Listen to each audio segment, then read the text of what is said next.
பார்க்க போகிற டாபிக் என்ன அப்படின்னு பார்த்தோம்னா பிரித்து எழுதுக சேர்த்து எழுதுக. இந்த பிரித்து எழுதுக சேர்த்து எழுதுக அப்படின்ற டாப்பிக்கை பார்க்கறதுக்கு முன்னாடி நமக்கு தெரிஞ்சிருக்க வேண்டிய ஒரு முக்கியமான விஷயம் என்ன அப்படின்னு பார்த்தோம்னா புணர்ச்சி. ஏன் ப்ரோ நம்ம புணர்ச்சி தெரிஞ்சிருக்கணும் அப்படின்னு கேட்டிங்கன்னா ரொம்ப சிம்பிள். இந்த பிரித்து எழுதுக சேர்த்து எழுதுகக்கு வந்து சில செட் ஆஃப் விதிகள் இருக்குது.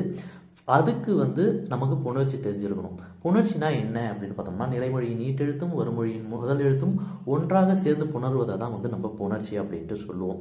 அதுதான் பிரிக்கிறதுனா என்ன, தமிழ் சொல் அதாவது தமிழ் மொழி, அப்போ தமிழ் கூட்டல் மொழி, அப்போ தமிழ்ன்றது வந்து நிலைமொழி அப்படின்னு சொல்லுவாங்க, மொழின்றது வந்து வருமொழி அப்படின்னு சொல்லுவாங்க. அதான் நிலைமொழியின் ஈட்டெழுத்தும் வருமொழியின் முதல் எழுத்தும் ஒன்றாக சேர்ந்து புணர்வது தான் புணர்ச்சி அப்படின்ட்டு நம்ம சொல்லுவோம். இந்த புணர்ச்சி தெரிஞ்சிருக்கணும் அப்படின்னா நமக்கு அதில் இருக்கக்கூடிய செட் ஆஃப் விதிகள் தெரிஞ்சிருக்கணும். எதுக்கு அப்படின்னு கேட்டோம்னா, நம்ம காம்படிட்டிவ் எக்ஸாமை பொறுத்தவரை இந்த மாதிரி தமிழ் மொழியை வந்து தமிழ் கூட்டல் மொழி ஈஸியாக ஆப்ஷனை எடுத்துகிட்டு போங்க அப்படின்ட்டு கொடுக்க மாட்டானுங்க. அங்கே மிகப்பெரிய சேலஞ்சே என்னென்னா மொத்தம் 4 ஆப்ஷன் இருக்கும்.